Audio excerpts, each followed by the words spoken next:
কেমন আছেন? ভালো। আমাদের গত ক্লাসে কি কি হয়েছিল?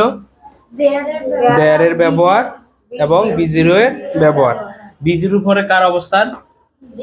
বি1। বি1 বলতে কাকে বোঝানো হচ্ছে? আচ্ছা দেখেন, ওয়ান মানে কি? ওয়ান হচ্ছে টেন্স কয় প্রকার? তিন প্রকার। তিন প্রকারের এক নাম্বার প্রকার হচ্ছে কি? প্রেজেন্ট। তো বি1 মানে হচ্ছে ভার্বের প্রেজেন্ট ফর্ম। ঠিক আছে, ভার্বের প্রেজেন্ট ফর্ম আমরা সবাই জানি তো। প্রেজেন্ট ফর্ম কি? কয়টি উপায়ে এই প্রেজেন্ট ফর্মের আনসার দেওয়া যায়? ঠিক আছে, আমরা একটু মনোযোগ দিয়ে ক্লাসটা শুনবো, হ্যাঁ, এবং দেখব। আনসারটা হচ্ছে কি, যে ভার্বের শেষে এস অথবা কি যুক্ত হবে? এস অথবা ইয়েস যুক্ত করা হয়। ঠিক আছে, আবার কখনো কখনো যুক্ত করা হয় না, তাই বি1 অথবা প্রেজেন্ট ফর্ম। তাহলে এখানে দুইটা কথা বলছি, এক জায়গায় এস বাই এস যুক্ত হয়, আর এক জায়গায় যুক্ত হয় না। কেন হয় না দেখো। কয়টি উপায়ে আনসার দেওয়া যায়? কয়টি উপায়? তাহলে কয়টি উপায়? দুইটা। ওই যে বলছিলাম, এক জায়গায় যুক্ত করা হয় আর এক জায়গায় যুক্ত করা হয় না। তাহলে কয়টা উপায়? দুইটা। তো বলছে দুইটা উপায়ে আনসার দেওয়া যায়। বলছি কয়টি উপায়ে আনসার দেওয়া যায়? উত্তর হচ্ছে কি, দুটি উপায়ে আনসার দেওয়া যায়। কি কি সেই উপায়গুলা? কি কি? এক নাম্বার উপায় এখানে লিখলাম আমি, সাবজেক্ট সিঙ্গুলার। মানে কোন সেন্টেন্সে সাবজেক্ট সিঙ্গুলার, তবে মাথায় রাখতে হবে সেটা থার্ড পারসন হইতে হবে। আমি মানে আই, আর ইউ মানে কি তুমি, মানে আমি এবং তুমি ছাড়া আর যা কিছু আছে সবগুলো হচ্ছে থার্ড পারসন। সাবজেক্টটা কি হতে হবে? যদি থার্ড পারসন সিঙ্গুলার মানে একজন মানুষ হয়, তাহলে সেক্ষেত্রে আমরা বারবার সাথে কি যুক্ত করব? এস বা ইয়েস।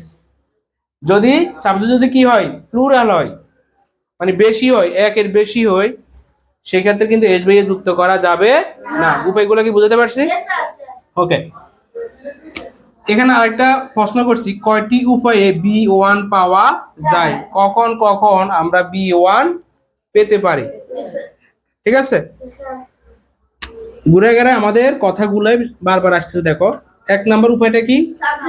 আচ্ছা, এখানে বলছে দুটি উপায়ে পাওয়া যায়, তোমরা সাউন্ড করবা না। Subject third person, third person তো বুঝছো, পারসন তিন প্রকার, first person, second person, third person. তাহলে সাবজেক্টটা কি হইতে হবে? থার্ড পারসন হইতে হবে, এবং সেটা কি হইতে হবে? সিঙ্গুলার, মানে কি একজন হইতে হবে, মানে কি একজন ব্যক্তি থাকলে। তাহলে কোন সেন্টেন্সে সাবজেক্ট যদি একজন থাকে এবং ওই সেন্টেন্সটা যদি প্রেজেন্ট টেন্স নির্দেশ করে, অথবা যদি কোনো গল্প থাকে, যদি ওই গল্পটা যদি প্রেজেন্ট টেন্সের হয়, ঠিক আছে, কিছু গল্প আছে না ফার্স্ট টেন্সের, কিছু গল্প আছে না প্রেজেন্ট টেন্সের, যদি বাক্যটা প্রেজেন্ট টেন্সের অথবা গল্পটা প্রেজেন্ট টেন্সের হয়, তাহলে সেক্ষেত্রে বারবার সাথে কি যুক্ত হবে? এস বা ইয়েস। এখন আমি যদি একটা বাক্য বলি, যেমন রহিম বাজারে যায়, ইংলিশ কি হবে? রহিম গোজ টু স্কুল। যদি বল মার্কেট, যদি বলি রহিম বাজারে গিয়েছিল, তখন কি গোজ হবে? তখন রহিম ওয়েন্ট টু মার্কেট। বা তাহলে এখানে দেখো, রহিম একজন, কিন্তু ভার্বটা ফার্স্ট টেন্স হয়েছে। কেন? অতীত, অতীত বুঝালে ফার্স্ট টেন্স, এটা ভিন্ন জিনিস। আর যদি প্রেজেন্ট বা বর্তমান বুঝায়, তখন সেটা হবে প্রেজেন্টে। আর প্রেজেন্টের ক্ষেত্রে ভার্বের সাথে কি যুক্ত হবে? এস বা ইয়েস। কয়জন মানুষ থাকবে সেখানে? এস বা এস যুক্ত হবে কয়জন মানুষ থাকলে, আর এস বা এস যুক্ত হবে না কয়জন মানুষ থাকলে? একের বেশি। তাহলে subject third person singular number হলে ভার্বের সাথে কি যুক্ত হবে? এস বা ইয়েস যুক্ত হবে। আর আরেকটা হচ্ছে কি, নাউন ফেয়ার ডগস এর মাধ্যমে। এখন এই নাউন ফেয়ার ডগস কি আমরা বুঝতে পারছি? নাউন ফেয়ার ডগসটা কি? এই নাউন ফেয়ার ডগস হচ্ছে এখানে 1 2 3 4 5 6 7 8 9 10 11 12টা ওয়ার্ড আসবে। এই 12টা ওয়ার্ড যদি কোনো সেন্টেন্সের মধ্যে আমরা দেখি, ওই সেন্টেন্সটা যেভাবে থাকুক তাকে প্রেজেন্ট টেন্সে নিয়ে আসতে হবে। টু এর পরে ভার্বের কোন ফর্ম হয়? টু এর পরে গো হবে নাকি গোয়িং হবে? গোয়িং থাকলেও কি বানাই ফেলতে হবে, ওয়েন থাকলেও কি বানাই ফেলতে হবে। কেন? কারণ তার আগে টু আছে। তদ্রূপ এই শব্দগুলো যদি কোনো বাক্যের মধ্যে থাকে, ওই বাক্যের ভার্ব যদি পাস্ট টেন্সও থাকে, ওই ভার্বটাকে কোন ফর্মে নিয়ে আসতে হবে, প্রেজেন্ট ফর্মে। কথা ক্লিয়ার? তাহলে আজকে এখন আমরা তোমাদের সামনে এই 12টা শব্দ কি এখন তোমাদের সামনে আমরা এগুলা নিয়ে আসবো, কেমন? তাহলে দেখো আমরা লিখতেছি। ওকে, তাহলে আমরা বাক্যটা লিখছি কি, নাউন ফেয়ার ডগস, ঠিক আছে।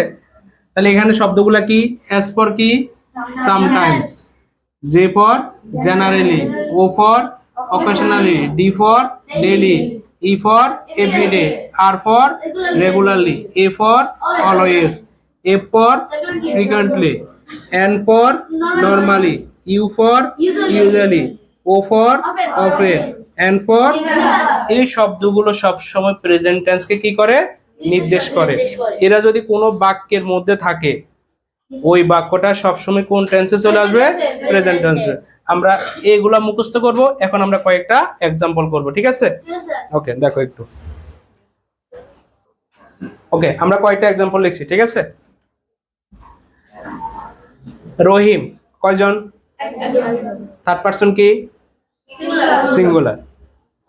ভার্বটা আছে কি, ওয়েন্ট। রহিম ওয়েন্ট হইতে পারে কিনা, হইতে পারে।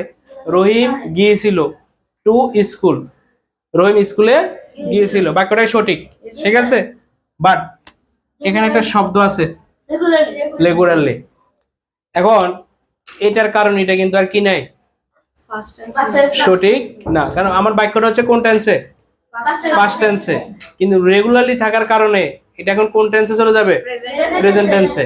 তাহলে ওয়েন্টের প্রেজেন্ট টেন্স কি, গো না, গো কিনা, কিন্তু আনসার কি গো হবে, কি হবে, গোস। কারণ এখানে ব্যক্তি কয়জন, যদি একজন হয় ভার্বের সাথে কি যুক্ত হবে, এস বা ইয়েস।